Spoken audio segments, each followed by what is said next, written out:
Hello there, people of YouTube. Welcome to the Spikehead podcast, and here we are for another movie review. Today we will be talking about Glass, the third in a trilogy directed by M. Night Shyamalan, following off from Split and Unbreakable. This film stars Bruce Willis, Samuel L. Jackson, Anya Taylor-Joy, and James McAvoy, in no particular order there. And this begins following from Split, where David Dunn is looking for Kevin, our villain from Split, and through nefarious means, both of them end up in the same institution as Elijah Price, aka Mr. Glass, where a psychiatrist doctor tries to convince all three of them that they're not really superhuman and it's all in their head. I went into this film knowing that it was rotten on Rotten Tomatoes, and before I will get into this film, which does have its problems, I will say this. M. Night Shyamalan, he wanted to tell a story, and while we may not all agree with his story, this was a passion project if I have ever saw one. This entire trilogy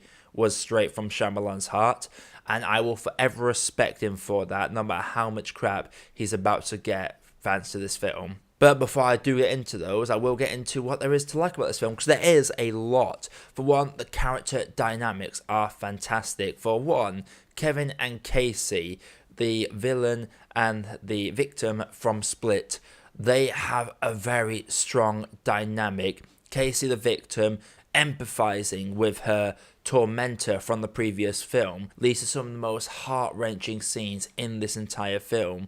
You can't tell me that the dynamic between them two didn't get you at least a little bit. It's the same when Elijah meets Kevin, or should I say Kevin's personality, Patricia.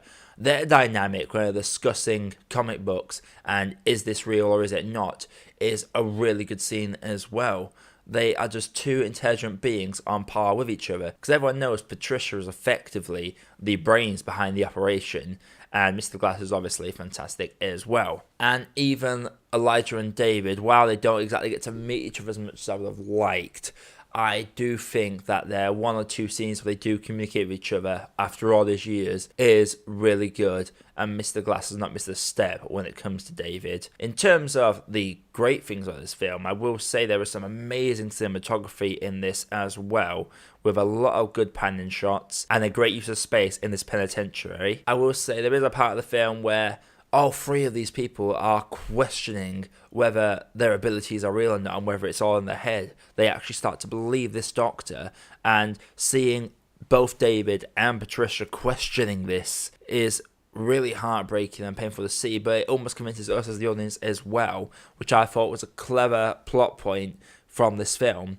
as we all as an audience assume that everything we knew from the previous films is correct. So the film being able to make us question this as well is really good. As much as I didn't want an M. Night Shyamalan plot twist this time around, I was hoping to be able to avoid him. He gives us some, and I won't spoil what they are here, but there are about 2 or 3, and 2 of them are quite good, especially the tail end one. They had a very bittersweet ending towards it, and I did get a bit emotional towards the end because of it. There's just something bittersweet about it, and it's going to be a divisive twist, but me personally, I felt bittersweet about that whole thing, especially after everything that had just come before that. But like I said, this film does have a number of problems. For one, David Dunn does not have an arc, apart from seeing him with his son, who is, fun fact, played by the same actor as in Unbreakable. He generally doesn't really have much of a bridge going. He just sort of floats his way through this film, and Bruce Willis seems to cut between fully invested to bored half the time, which was a real shame of this film. Also, one of the twists is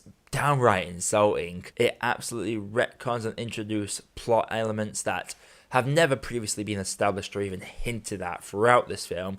It's thrown in at the last minute, and effectively it just made me mad. It made me mad of how it goes, and I can't wait to discuss this in a spoiler discussion on my next podcast, but there is a lot that frustrated me about certain bits of this film. Also as well, the soundtrack is really heavy. This film does not really have a theme or a genre. With Split, it was a horror. With Unbreakable, it was a thriller. With this, we do have some soundtrack that's trying to imply it is a thriller or a mystery, but it really doesn't do that well at all, and it is really overpowering, this soundtrack. There is also this element where the film thinks of us as a little bit stupid when it comes to comic books.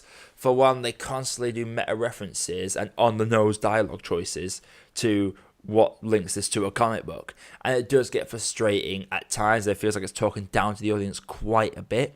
For one, back when Unbreakable was out and they were referencing comic books, yes, that did happen, but it was a way to progress the story. Whereas this time around, it was more of a look and a wink to the camera sort of deal. And considering in between Unbreakable, which came out in 2000, in between then and now, we have had the Sam Raimi trilogy of Spider-Man, we've had the X-Men franchise, and of course we've had the MCU and the DCEU. So anything that we need explained to us in Unbreakable, we know now, we know these tropes, so we don't need Mr. Glass looking to us saying, oh, this is where the enemy of my enemy becomes my friend, or this is the big villain that's going to conquer the hero. It's very talked down to, and it does insult us as an audience just a little bit.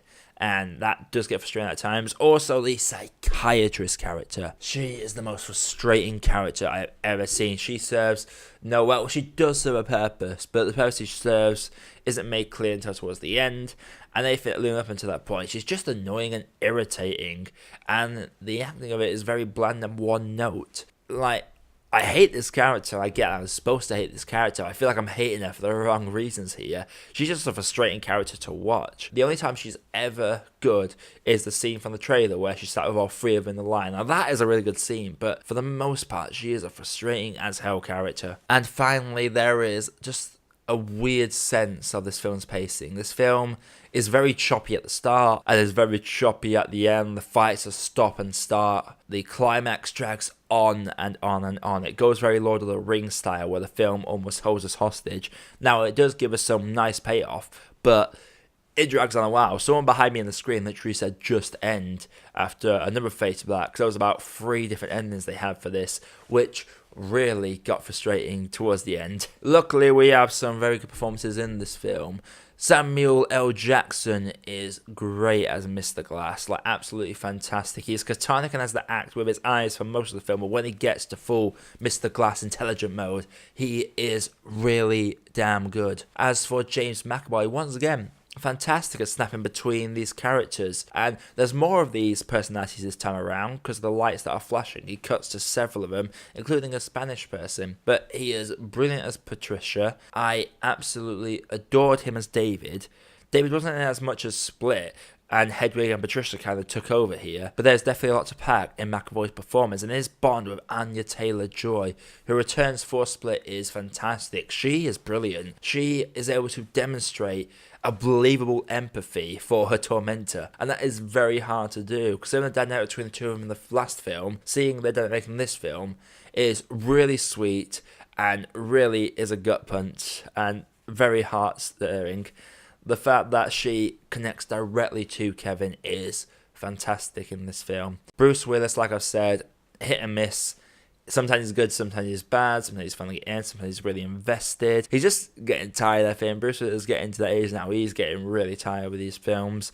And Spencer Treat Clark, he's good. He comes back as a son. It's really nice to see him back as the son, but he doesn't really get to do much, and he's just there to mainly spout exposition as well, which can be annoying at times. As for the Doctor, Sarah Paulson, she is, I don't want to say she's bad, but the Doctor's facial expressions are very unexpressive. Her tone never really changes, her mood never really changes. Even when some big things happen, she never really truly changes, and it is hinted at, but I don't know, there's something just very boring about performance, and it's just the way the character was written that really frustrated me. Overall, Glass is one of those films where it had good things and bad things. It had a lot of problems, but I just cannot hate this film. It's a Shyamalan passion project of 19 years. He's always wanted to tell his story, has Shyamalan, and I respect the hell out of him for that. And with great character arcs in this, and some really good cinematography, there is a lot to like about this film. But with the choppy pacing, some very insulting talking out to the audience dialogue, some really poor twists, and an annoying soundtrack at times, it just feels like this film was missing a lot and couldn't see its full potential. To quote Mr. Glass, he is only revealing 1% of his power and isn't doing the 100% that he really wants. I just think this film could have been better, but it's not terrible by any means, and I just cannot hate this film. With Glass, I'm going to have to say it is an okay cup of tea. So, Glass, has everybody seen it? If you have, let me know what you thought down in the comments below. Hit that round subscribe button for more reviews coming all the time. If you want my full review of this, the in-depth written one, you can find that on my Letterboxd account, which is also linked down below. And be sure to like the video if you enjoyed. This is that Spikehead podcast, signing off.